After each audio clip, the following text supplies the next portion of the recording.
আজকের ভিডিওটি দেখার পরে আপনিও একটি প্রফেশনাল এবং আকর্ষণীয় থাম্বনেল বানাতে পারবেন। So I hope this video will help you a lot because আজকের ভিডিওতে আমি থাম্বনেল ডিজাইনের অনেক টিপস অ্যান্ড ট্রিক্স শেয়ার করেছি যা আপনাদের নেক্সট থাম্বনেল বানাতে অনেক সাহায্য করবে।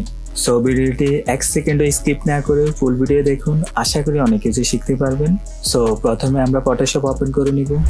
সো থাম্বনেল বানানোর জন্য আমাদেরকে প্রথমে একটা নিউ ফাইল নিতে হবে। এখান থেকে আমরা নাম দিয়ে দিব থাম্বনেল ডিজাইন টিউটোরিয়াল। থাম্বনেলের অনেকগুলো সাইজ আছে, আমি বেশিরভাগ সময় 1920x1080 থাম্বনেল বানাই এবং রেজুলেশন 300 রাখি যাতে থাম্বনেলটা একটু ক্লিয়ার হয়। আপনারা চাইলে 1280x720 এটাও রাখতে পারেন, ইটস আপ টু ইউ। আমাদের আর্টবোর্ড রেডি। এখন আমাদের গুরুত্বপূর্ণ কাজ হচ্ছে একটা ব্যাকগ্রাউন্ড সিলেক্ট করা। আপনি ব্যাকগ্রাউন্ড অনেকভাবে সিলেক্ট করতে পারেন, একটা ছবি দিতে পারেন বা একটা সলিড কালার দিতে পারেন বা গ্রেডিয়েন্ট দিয়েও ব্যাকগ্রাউন্ড তৈরি করতে পারেন। তবে আমি আপনাদেরকে বলতে চাই আপনারা ভিডিও অনুযায়ী ব্যাকগ্রাউন্ডটা তৈরি করবেন, তাহলে আপনাদের থাম্বনেল আরও বেশি প্রফেশনাল, আরও বেশি আই ক্যাচি হবে। এখন আমার কাছে এই ছবিটাতে একটু ব্রাইটনেস বেশি মনে হচ্ছে, এটা একটু কমিয়ে দিব। ব্রাইটনেস কমানোর জন্য আমরা যাব অ্যাডজাস্টমেন্ট লেয়ার এবং এখান থেকে ব্রাইটনেস অ্যান্ড কন্ট্রাস্ট এটা চুজ করব। দেন এটাকে কমিয়ে দেব, এটাকে একটু বাড়িয়ে দেব। হ্যাঁ, ওকে। এখন আর একটু আই ক্যাচি করতে আমরা ব্যাকগ্রাউন্ডে একটু ব্লার অ্যাড করতে পারি যাতে আরও বেশি প্রফেশনাল মনে হবে। ব্লার ভ্যালু এখানে আমি 6 রাখবো, বেশি দিব না, কমও দিব না। হ্যাঁ, এখন এখানে আরেকটা ইফেক্ট অ্যাড করতে পারি, সেটা হচ্ছে অ্যাড নয়েজ। এটা অনেক বড় বড় ডিজাইনাররাই করে যাতে তাদের থাম্বনেলটা আরও বেশি প্রফেশনাল হয়। সো নেক্সট টাইম আপনি যখন থাম্বনেল বানাবেন তখন চেষ্টা করবেন এই ছোট ছোট ইফেক্টগুলো ব্যবহার করার, এবং এগুলা ব্যবহারের পরে আপনার থাম্বনেল দেখতে অনেক প্রফেশনাল লাগবে। আমাদের ব্যাকগ্রাউন্ডের কাজ মোটামুটি শেষ। একটা কথা মাথায় রাখবেন, থাম্বনেলের জন্য ব্যাকগ্রাউন্ড খুবই গুরুত্বপূর্ণ, তাই থাম্বনেল বানানোর সময় চেষ্টা করবেন ব্যাকগ্রাউন্ডে একটু বেশি সময় দেওয়া।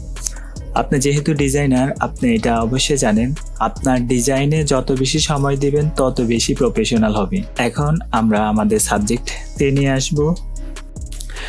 ভিডিওটি আপনাদের কেমন লাগছে তা কমেন্ট করে জানাবেন। মনে রাখবেন একটি থাম্বনেল একটি গল্প বলার চেষ্টা করে। সাবজেক্ট লেয়ার নিয়ে আসলাম। এখন আমাদের কাজ হচ্ছে সাবজেক্ট থেকে ব্যাকগ্রাউন্ড রিমুভ করা। ব্যাকগ্রাউন্ড রিমুভ অনেকভাবে করা যায়, পেন টুল দিয়ে করা যায়, সিলেকশন টুল দিয়ে করা যায়। এখন আমি যেহেতু টিউটোরিয়াল দেখাচ্ছি তাই আমি সিলেক্ট সাবজেক্ট দিয়ে দেখালাম। তবে আপনারা চেষ্টা করবেন সব সময় পেন টুল ব্যবহার করার জন্য সাবজেক্ট রিমুভের সময়। সিলেক্ট সাবজেক্ট অনেক সময় ভালো কাজ হয়, অনেক সময় ভালো কাজ হয় না। এই যে এখানে একটু এজ রয়ে গেছে, আমি এগুলো এখন রিমুভ করব। এজগুলো রিমুভ করার জন্য ব্রাশ টুল নিব এবং ফরগ্রাউন্ড কালার ব্ল্যাক রাখতে হবে, এবং আমি যখন ব্রাশ দিয়ে ড্র করতেছি এই যে এগুলা রিমুভ হয়ে যাইতেছে। আপনারা চেষ্টা করবেন সাবজেক্টটা একটু ভালোভাবে সিলেক্ট করেন, তাহলে আপনাদের থাম্বনেল আরও বেশি স্মুথ হবে। সো আমার সাবজেক্ট থেকে ব্যাকগ্রাউন্ড রিমুভ করা শেষ। এখন আমি এটাকে কন্ট্রোল টি প্রেস করে এটাকে অ্যাডজাস্ট করে নিব আর্টবোর্ড অনুযায়ী। আমার কাছে সাবজেক্টে একটু বেশি লাইট মনে হচ্ছে, আমরা এখন লাইটটা একটু কমিয়ে দিব। তার জন্য আমরা যাব অ্যাডজাস্টমেন্ট লেয়ার এবং এখান থেকে লেভেল চুজ করব এবং এখানে ক্লিপিং মাস্ক ক্লিক করব, দেন এটাকে একটু কমিয়ে দিব। এখন দেখেন অনেকটাই ভালো লাগতেছে। আমি মেবি আগেই বলেছিলাম ফটোশপে ছোটোখাটো ইফেক্টগুলো অনেক কাজে দেয়। চেষ্টা করবেন এই ছোটোখাটো টিপসগুলো আপনার নেক্সট থাম্বনেলে ব্যবহার করার। এখন আমরা আমাদের ভিডিওর মেইন পার্টে আসতেছি। গ্লো লাইট ইফেক্ট কিভাবে অ্যাড করবেন এটা দেখার জন্য আপনি ভিডিওটা ক্লিক করেছেন। ওকে, এইটা এখন একটু মনোযোগ দিয়ে দেখেন। ফার্স্ট অফ অল এখানে একটা সলিড কালার নিতেছি, এটাই নিলাম। এখানে সাবজেক্টে একটু ব্যাকগ্রাউন্ড রয়ে গেছে, এটা রিমুভ করে দিলাম। হ্যাঁ, ওকে, ডান। আমরা সলিড কালারকে কন্ট্রোল আই চেপে ইনভার্ট করে দিব।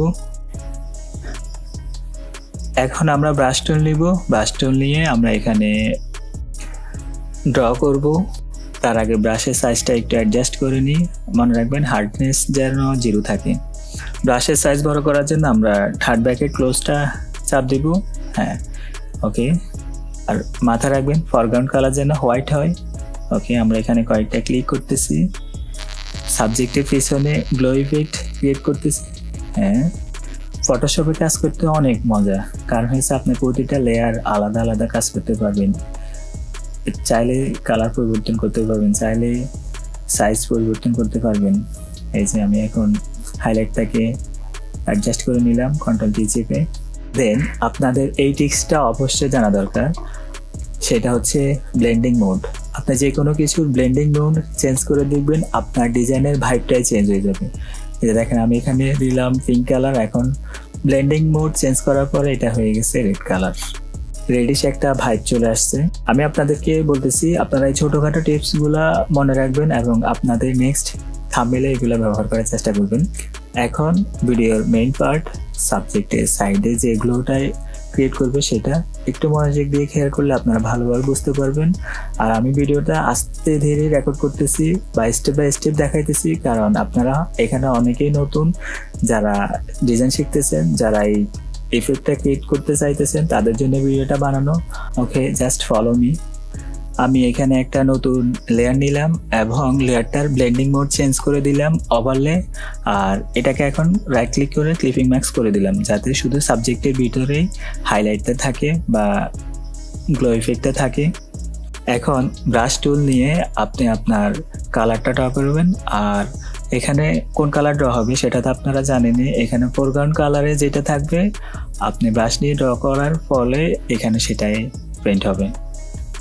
চেষ্টা করবেন যখন আপনি ব্রাশ দিয়ে পেইন্ট করতেছেন তখন আপনার যেন ফ্লোটা একটু কম থাকে, তাহলে আপনি ভালোভাবে হাইলাইটটা ক্রিয়েট করতে পারবেন। এখানে আপনাদেরকে ধৈর্য সহকারে কাজ করতে হবে। ভালোভাবে যখন আপনি এগুলা করবেন তখন আপনার হাইলাইটটা আরও বেশি গ্লো করবে, আরও বেশি হাইলাইট হবে।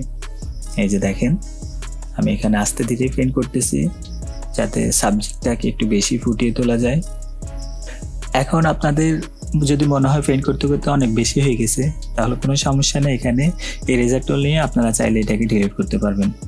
এই চাপ দিলেই ইরেজার টুল চলে আসবে, অথবা এখান থেকে এটা নিয়েও ডিলিট করে দিতে পারবেন। হ্যাঁ, আমি দেখেন একটু ইরেজ করে দিলাম, এখন ঠিক আছে।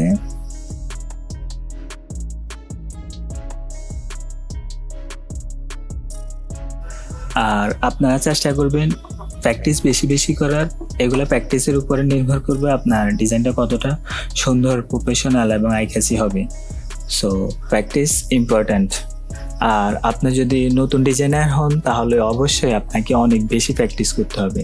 দৈনিক 5টা-10টা করে থাম্বনেইল বানাতে হবে, তাহলে আপনি এটাতে বস হয়ে যাবেন। এখানে আরেকটা লেয়ার নিলাম এবং ফোরগ্রাউন্ড কালারটা একটু হোয়াইটের দিকে রাখবো যাতে আর একটু হাইলাইট বেশি হয়। আর এটারও আমরা ব্লেন্ডিং মোড চেঞ্জ করে দিব, ওভারলে দিব। ওকে, উপর লাইটটা সিলেক্ট করলাম। এখন একটু ছোট করে ড্র করব। ফ্লোটা একটু বাড়িয়ে দিই। আসলে থাম্বনেইল বানানো সহজ যদি আপনি প্র্যাকটিস করেন বেশি বেশি করে। আর আমি একটু আস্তে ধীরে দেখাইতেছি, কারণ হচ্ছে অনেকেই নতুন ডিজাইনার, যদি বেশি স্পিডে দেখায় তাহলে অনেকে বুঝবে না। সো সবার কথা মাথায় রেখে ভিডিওটা বানাইতেছি। আর আপনারা যারা পুরাতন ডিজাইনার আছেন তারা চাইলে 1.5 গুণ স্পিডে দেখতে পারেন, আপনাদের সময় বাঁচবে, আপনারা বুঝবেন আশা করি।